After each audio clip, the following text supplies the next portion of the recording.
Čau, vítám tě u dalšího videjka a dneska tu máme další videjko z hry Brawl Stars a konkrétně dneska budeme pokračovat v minulým nebo předminulým díle, kde jsme si odpověděli na pár otázek, u koho se inspirují třeba z českých youtuberů a dneska to bude pokračování, konkrétně, že budeme se dívat na youtubery ze zahraničí, u kterých se inspiruju. Pokud jste tady to minulý videjko nebo předminulý neviděli, tak ho máte určitě dole v popisku a nahoře na kartě.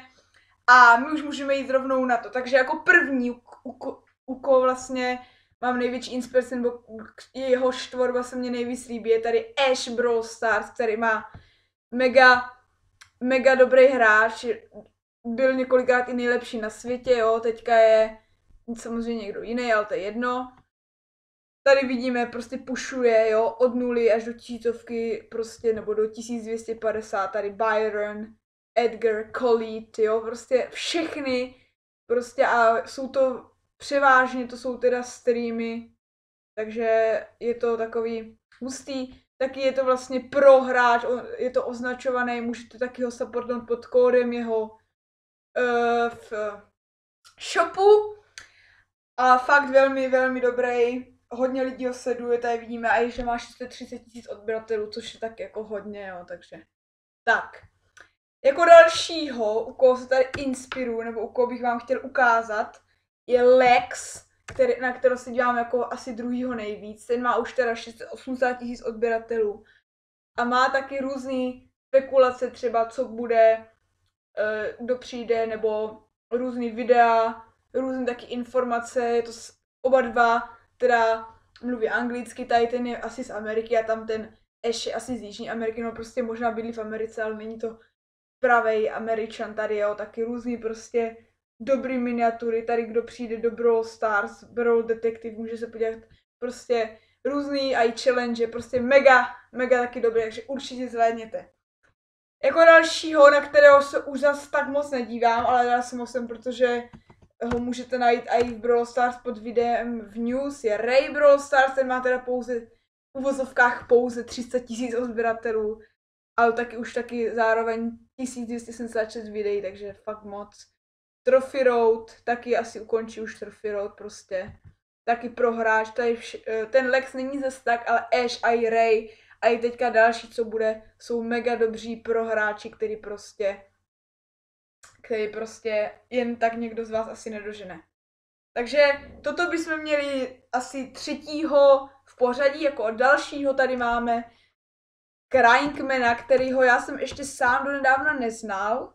Teď jsem to nějak špatně napsal, nevím proč. Takže já jsem ho sám donedávna neznal a něco tady asi je jako clickbait, jo, ale nicméně taky různý takový pušování, různý takový docela clickbaity tam má, že třeba má 8-bit na 2160 trofy, což je podle mě jo, tady toto je taky podle mě not real, to je prostě podle mě clickbait, ale taky velmi zajímavá tvorba, jo, takže tohle.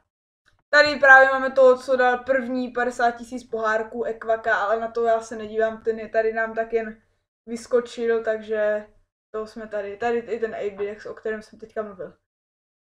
Jako dalšího, kterého si tady najdeme, je Lukas Brawl Stars, který teďka je první z těchto, který není z Ameriky nebo tak. Tady ten už má skoro milion odběratelů. Je teda velmi originální.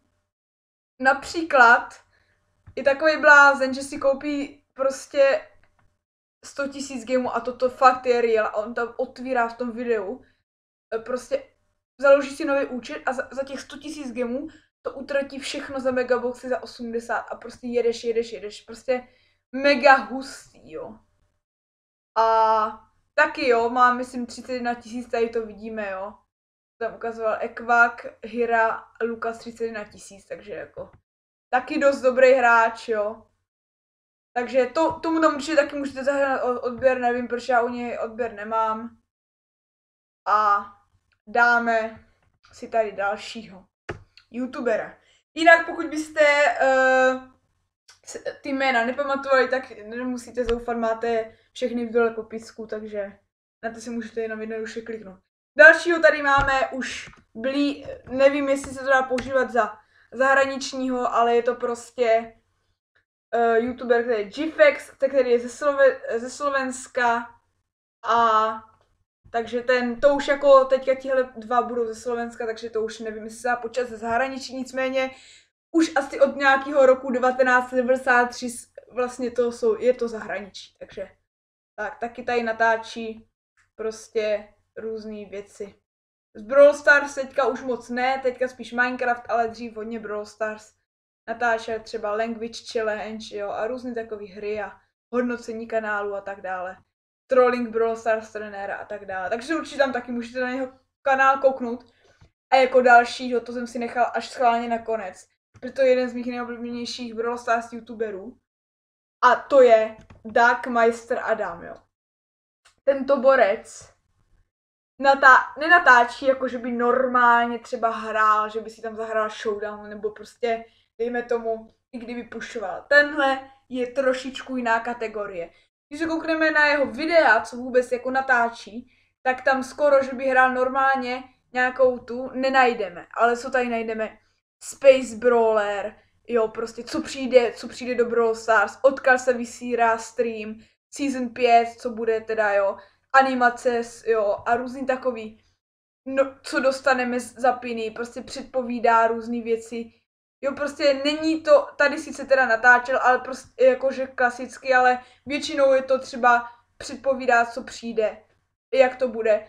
Teďka, což je hodně velmi zajímavý, ale ještě jako vám musím tomu říct, že vlastně je to spekulace, takže to není 100%, že co on tam říká, tak to je, jo. Prostě já jsem ho kvůli tomu jednu dobu nesledoval, protože si dost jako věcí, co tam řekl, nebyla pravda, ale je zajímavý si občas na ně podívat, prostě co tam má novýho a co vůbec přijde. Některé věci jsou samozřejmě pravda, ale většina je jenom taková čistá spekulace z nějakých neověřených zdrojů, jo, protože takových zdrojů na internetu je mraky, takže asi tak.